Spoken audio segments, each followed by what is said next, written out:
Hi ಎಲ್ಲರಿಗೂ ನಮಸ್ಕಾರ. Welcome back to our YouTube channel. So ಯಾರೆಲ್ಲ ವಿಡಿಯೋಸ್ ಅನ್ನ ಸಬ್ಸ್ಕ್ರೈಬ್ ಮಾಡಿ ನೋಡ್ತಾ ಇದ್ರ ಸಬ್ಸ್ಕ್ರೈಬ್ ಮಾಡ್ಕೊಳ್ಳಿ. ಈಗ ನಾವು ನೋಡೋಣ ಸಸ್ಯ ಹಾರ್ಮೋನ್ಗಳು ಮತ್ತು ಹೂವಿನ ಭಾಗಗಳ ಕಾರ್ಯ. ಓಕೆ, ಇದನ್ನ ನಾವು ಇವಾಗ ನೋಡ್ತಾ ಹೋಗೋಣ. ಸಸ್ಯ ಹಾರ್ಮೋನ್ಗಳು ಅಂದ್ರೆ ಏನು? ಪ್ಲಾಂಟ್ ಹಾರ್ಮೋನ್ಸ್ ಅಂತ ಹೇಳ್ತೀವಿ, ಹೌದಲ್ವಾ? ಅದರಲ್ಲಿ ನಾವು 1, 2, 3, 4 ಸಸ್ಯ ಹಾರ್ಮೋನುಗಳಲ್ಲಿ ನಾವು 4 ವೆರಿ ಇಂಪಾರ್ಟೆಂಟ್ ಹಾರ್ಮೋನ್ಸ್ ಅನ್ನ ನಾವು ನೋಡ್ತೀವಿ.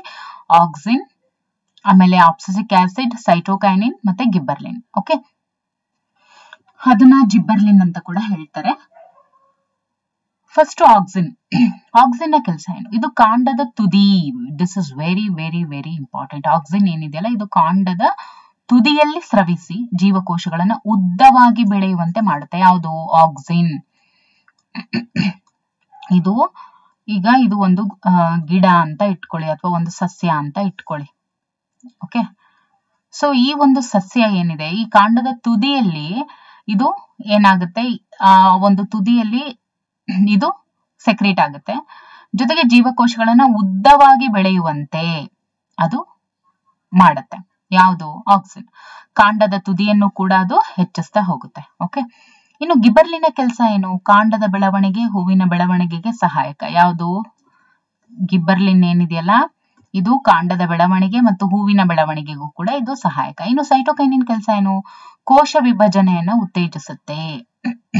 ಸೈಟೋಕೈನಿನ್ ನಾವ್ ಇದನ್ನ ಎದ್ರಲ್ಲಿ ನೋಡ್ತೀವಿ, ಈವನ್ ಸೆಲ್ ಡಿವಿಷನ್ ಅಲ್ಲೂ ಕೂಡ ಸೈಟೋಕೈನಸಿಸ್ ಅಂತ ನಾವು ನೋಡ್ತೀವಿ. ಆ ಸ್ಟೇಜ್ ಅನ್ನ ನಾವು ನೋಡ್ತೀವಿ, ಹೌದಲ್ವಾ? ಸೊ ಸೈಟೋಕೈನಿನ್ ಅನ್ನುವಂಥದ್ದು ಕೋಶ ವಿಭಜನೆಯನ್ನ ಉತ್ತೇಜಿಸುತ್ತೆ. ಮೀನ್ಸ್ ಹಣ್ಣು ಮತ್ತು ಬೀಜಗಳು. ಓಕೆ, ಇನ್ನು ಆಪ್ಸಿಸಿಕ್ ಆಮ್ಲ ಏನಿದೆಯಲ್ಲ, ಸಸ್ಯಗಳ ಬೆಳವಣಿಗೆಯನ್ನ ಪ್ರತಿಬಂಧಿಸುತ್ತೆ. ಓಕೆ, ಸಸ್ಯಗಳ ಬೆಳವಣಿಗೆಯನ್ನ ಪ್ರತಿಬಂಧಿಸುತ್ತೆ. ಮೀನ್ಸ್ ಕಂಟ್ರೋಲ್ ಮಾಡುತ್ತೆ, ಇನ್ಹಿಬಿಟ್ ಮಾಡುತ್ತೆ.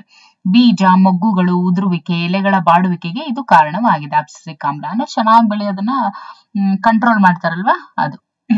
ಓಕೆ, ಇದಿಷ್ಟು ಏನು? ಸಸ್ಯ ಹಾರ್ಮೋನ್ಗಳು. ಗೊತ್ತಾಯ್ತಲ್ವಾ? ಆಕ್ಸಿನು, ಗಿಬ್ಬರ್ಲಿನು, ಸೈಟೋಕೈನಿನ್, ಆಪ್ಸಿಸಿಕ್ ಆಮ್ಲ. ಏನ್ ಗೊತ್ತಾಯ್ತು ನಿಮಗೆ? ಏನ್ ಗೊತ್ತಾಯ್ತು? ಆಕ್ಸಿನ್ದು ಕೆಲಸ ಏನು? ಅದು ಕಾಂಡದ ತುದಿಯಲ್ಲಿ ಸ್ರವಿಸುತ್ತೆ, ಜೀವಕೋಶಗಳನ್ನ ಉದ್ದವಾಗಿ ಬೆಳೆಯುವಂತೆ ಮಾಡಿ ಕಾಂಡದ ತುದಿಯನ್ನ ಹೆಚ್ಚಿಸುತ್ತೆ. ಗಿಬ್ಬರ್ಲಿನ್ ಏನು? ಹೂವಿನ ಬೆಳವಣಿಗೆಗೆ ಮತ್ತೆ ಕಾಂಡದ ಬೆಳವಣಿಗೆಗೆ ಸಹಾಯಕ. ಸೈಟೋಕೈನಿನ್ ಕೆಲಸ ಏನು? ಕೋಶ ವಿಭಜನೆಯನ್ನ ಉತ್ತೇಜಿಸುವಂತದ್ದು. ಆಪ್ಸಿಸಿಕ್ ಆಮ್ಲ, it inhibits the growth of plant. ಇನ್ನು ಹೂವಿನ ಭಾಗಗಳ ಕಾರ್ಯ ಏನು? ಹೂವಿನ ಭಾಗಗಳು ಅಂತ ಹೇಳಿದ್ರೆ ನಾವು ನೋಡಿ, ಕೇಸರ, ಶಲಾಕೆ, ಸೌರ ಕುಕ್ಕರ್ನ ಒಳಭಾಗದಲ್ಲಿನ ಕಪ್ಪು ಬಣ್ಣ, ಝೈಲಮ್, ಫ್ಲೋಯಂ. ಇದು ಓಕೆ, ಇದು ಬೇಡ. ಎಸ್, ಹೂವಿನ ಭಾಗಗಳ ಕಾರ್ಯ ನೋಡಿದಾಗ ಕೇಸರ, ಶಲಾಕೆ, ಝೈಲಮ್, ಫ್ಲೋಯಂ, ಪತ್ರರಂಧ್ರಗಳ ಕಾರ್ಯಗಳು. ಹೂವಿನ ಭಾಗಗಳ ಕಾರ್ಯ ಅಂತ ನೋಡಿದಾಗ ಒಂದು ಕೇಸರ, ಇನ್ನೊಂದು ಶಲಾಕೆ. ಕೇಸರ ಏನಿದೆ, ಇದು ಪರಾಗ ರೇಣುಗಳನ್ನ ಉತ್ಪತ್ತಿ ಮಾಡುತ್ತೆ. ಶಲಾಕೆಯಲ್ಲಿ ಇರುವಂತಹ ಅಂಡಾಶಯ ಅಂಡಾಣುಗಳನ್ನ ಉತ್ಪತ್ತಿ ಮಾಡುತ್ತೆ. ಶಲಾಕೆಯಲ್ಲಿ ಅಂಡಾಣು ಇರುತ್ತೆ, ಅದು ಅಂಡಾಣುಗಳನ್ನ ಉತ್ಪತ್ತಿ ಮಾಡುತ್ತೆ. ಕೇಸರ ಪರಾಗ ರೇಣುಗಳನ್ನ ಉತ್ಪತ್ತಿ ಮಾಡುತ್ತೆ. ಇನ್ನು ಸೌರ ಕುಕ್ಕರ್ ನಲ್ಲಿ ಒಳಭಾಗದಲ್ಲಿ ಕಪ್ಪು ಬಣ್ಣ ಯಾಕೆ ಬಳಿತಾರೆ ಅಂತ ಹೇಳಿದ್ರೆ, ಅದು ಹೆಚ್ಚು ಹೀಟ್ ಅನ್ನ ಅಬ್ಸರ್ವ್ ಮಾಡ್ಕೊಳ್ಳಿ ಅಂತ ಹೇಳಿ. ಇನ್ನು ಸೌರ ಕುಕ್ಕರ್ನ ಗಾಜಿನ ಮುಚ್ಚಳ ಏನಿರುತ್ತೆ, ಈ ಗಾಜಿನ ಮುಚ್ಚಳವು ಸೌರ ಕುಕ್ಕರ್ನ ಒಳಗಡೆಯ ಶಾಖವನ್ನ ಹೊರಬಿಡೋದಿಲ್ಲ. ಅಲ್ಲಿ ಯಾಕೆ ಗ್ಲಾಸ್ ಅನ್ನ ಉಪಯೋಗಿಸಿರ್ತಾರೆ ಅಂತ ಅಂದ್ರೆ ಒಳಗೆ ಬಂದಂತ ಶಾಖ ಏನಿರುತ್ತೆ, ಇದು ಗ್ಲಾಸ್ ಅಂತ ಅಂದ್ರೆ ಈ ಒಳಗಡೆ ಬಂದಂತಹ ರೇಸು ಅಂದ್ರೆ ಹೀಟ್ ಅಂದ್ರೆ ಶಾಖ ಏನ್ ಪಡ್ಕೊಂಡಿರುತ್ತಲ್ವಾ ಈ ಗ್ಲಾಸು, ಇದು ಹೊರಗಡೆ ಹೋಗೋದಕ್ಕೆ ಅದು ಬಿಡೋದಿಲ್ಲ. ಓಕೆ, ಇನ್ನು ಝೈಲಮ್ ಕೆಲಸ ಏನು? ನೀರು ಮತ್ತು ಲವಣಗಳ ಸಾಗಾಣಿಕೆ ಮತ್ತು ಜಲವಾಹಕ ಅಂಗಾಂಶ ಇದಾಗಿರುತ್ತೆ. ಯಾವುದು? ಝೈಲಮು ನೀರು ಮತ್ತೆ ಲವಣಗಳ ಸಾಗಾಣಿಕೆ ಅಂದ್ರೆ ಸಾಲ್ಟ್ ಅಂಡ್ ವಾಟರ್ ಅನ್ನ ಇದು ಟ್ರಾನ್ಸ್ಪೋರ್ಟ್ ಮಾಡುತ್ತೆ ಪ್ಲಾಂಟ್ ಅಲ್ಲಿ. ಮತ್ತೆ ಜಲವಾಹಕ ಅಂಗಾಂಶ ಅಂತ ಹೇಳ್ತೀವಿ. ಇದು ಫ್ಲೋಯಂ ಏನಿರುತ್ತೆ, ಅದು ಫುಡ್ ಅನ್ನ ಕೊಡುತ್ತೆ. ಫುಡ್ ಅನ್ನ ಆಹಾರ ಅಂತ ಏನ್ ಹೇಳ್ತೀವಿ, ಅದ್ರ ಸಾಗಾಣಿಕೆ ಮಾಡುತ್ತೆ. ಹಾಗಾಗಿ ಇದನ್ನ ಫುಡ್ ಟ್ರಾನ್ಸ್ಪೋರ್ಟ್ ಟಿಶ್ಯೂ ಅಂತ ಹೇಳಿ, ಅಂದ್ರೆ ಆಹಾರ ವಾಹಕ ಅಂಗಾಂಶ ಅಂತ ಹೇಳಿ ಫ್ಲೋಯಂ ಅನ್ನ ಕರಿತೀವಿ. ಜಲವಾಹಕ ಅಂಗಾಂಶ ಅಂತ ಹೇಳಿ ಝೈಲಮ್ ಅನ್ನ ಕರಿತೀವಿ.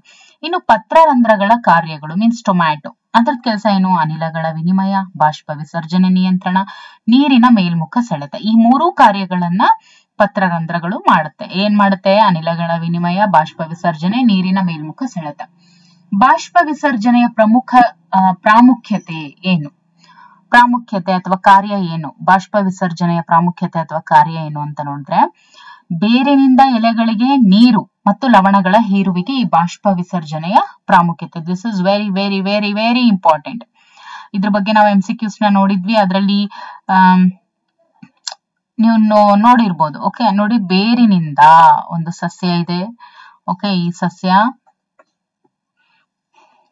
ಇಲ್ಲಿ ಬೇರು ಏನ್ ಕಾಣ್ತಾ ಇದೆ ಅಲ್ವಾ, ಈ ಬೇರಿನಿಂದ ಎಲೆಗಳಿಗೆ, ಇಲ್ಲಿರುವಂತ ಈ ಎಲೆಗಳಿಗೆ ನೀರು ಮತ್ತು ಲವಣಗಳ ಹೀರುವಿಕೆ. ಓಕೆ, ಬೇರಿನಿಂದ ಎಲೆಗಳಿಗೆ ನೀರು ಮತ್ತು ಲವಣಗಳ ಹೀರುವಿಕೆಯನ್ನ ಈ ಬಾಷ್ಪ ವಿಸರ್ಜನೆ ಪ್ರಾಮುಖ್ಯತೆ ಅಂತ ಹೇಳ್ತೀವಿ. ಆಮೇಲೆ ಮೇಲ್ಮುಖ ಚಲನೆ ಅಥವಾ ಬಾಷ್ಪೀಕರಣ, ಸೆಳೆತ, ಸಸ್ಯ ದೇಹದ ತಾಪ ನಿಯಂತ್ರಣ, ಇದೆಲ್ಲವೂ ಕೂಡ ಬಾಷ್ಪ ವಿಸರ್ಜನೆ ಮಾಡುತ್ತೆ. ಮೇಲ್ಮುಖ ಚಲನೆ ಅಥವಾ ಬಾಷ್ಪೀಕರಣ, ಸೆಳೆತ ಅಂತ ಕೂಡ ಅದನ್ನ ಹೇಳ್ತೀವಿ, ಈ ಬೇರಿನಿಂದ ಎಲೆಗಳಿಗೆ ನೀರು ಮತ್ತು ಲವಣಗಳ ಹೀರುವಿಕೆಯನ್ನ. ಓಕೆ, ಇನ್ನು ಕಾವಲು ಜೀವಕೋಶಗಳು ಅಂತ ಹೇಳಿದ್ರೆ ಗಾರ್ಡ್ ಸೆಲ್ಸ್ ಅಂತ ಹೇಳ್ತೀವಿ. ಏನಂತ ಹೇಳ್ತೀವಿ? Guard cells. You remember like this. Okay, guard cells ಅಂತ ಹೇಳ್ತೀವಿ. ಓಕೆ, ಪತ್ರರಂಧ್ರಗಳ ತೆರೆಯುವಿಕೆ ಮತ್ತು ಮುಚ್ಚುವಿಕೆಗೆ ಈ ಗಾರ್ಡ್ ಸೆಲ್ಸ್ ಏನಿರ್ತವೆ. ಇವಾಗ ಗಾರ್ಡ್ ಸೆಲ್ಸ್ ಅಂದ್ರೆ ಏನು ಇಲ್ಲ. ಈಗ ಒಬ್ಬ ಗಾರ್ಡಿಯನ್, ಓಕೆ, ಗಾರ್ಡಿಯನ್ ಅನ್ನೋದಕ್ಕಿಂತ ಈಗ ಗೇಟ್ ಕಾಯೋರ್ನ ನಾವು ಗಾರ್ಡ್ ಅಂತ ಅನ್ಕೊಳ್ಳಿ. ಕಾವಲು ಕಾಯಕ್ಕೆ ಇರುವಂತವ್ರು ಏನ್ ಮಾಡ್ತಾರೆ? ಕಾರ್ ಬಂದ್ರೆ ಓಪನ್ ಮಾಡ್ತಾರೆ, ಕಾರು ವಾಪಸ್ ಹೋದ್ ಕೂಡಲೇ ಕ್ಲೋಸ್ ಮಾಡ್ತಾರೆ. ಅಥವಾ ಯಾರಾದ್ರೂ ವ್ಯಕ್ತಿಗಳು ಬಂದ್ರೆ ಗೇಟ್ ಅನ್ನ ಓಪನ್ ಮಾಡ್ತಾರೆ, ಅವ್ರು ಹೋದ್ರೆ ಕ್ಲೋಸ್ ಮಾಡ್ತಾರೆ, ಹೌದಲ್ವಾ? ಅಥವಾ ಮನೆಗೆ ಸಂಬಂಧಿಸಿದಂತವ್ರು VIPs ಮನೆಗಳಲ್ಲಿ ಏನ್ ಮಾಡ್ತಾರೆ? ಅವ್ರು ಬಂದ್ ಕೂಡ್ಲೆ ಒಳಗಡೆ ಹೋದ್ ಕೂಡ್ಲೆ ಬರ್ಬೇಕಾದ್ರೆ ಓಪನ್ ಮಾಡ್ತಾರೆ, ಹೋದ್ ಕೂಡ್ಲೆ ಕ್ಲೋಸ್ ಮಾಡ್ತಾರೆ. ಅದೇ ಕೆಲ್ಸಾನೇ ಪತ್ರರಂಧ್ರಗಳಕ್ಕೆ ಈ ಕಾವಲು ಜೀವಕೋಶಗಳು ಕೆಲಸ ಮಾಡ್ತವೆ. ತೆರೆಯುವಿಕೆ ಮತ್ತು ಮುಚ್ಚುವಿಕೆಗೆ ಇವು ಸಹಾಯಕ. Okay, yes. ಮುಂದಿನ ಒಂದು ತರಗತಿಯಲ್ಲಿ ನಾವು ಪ್ರಾಣಿಗಳ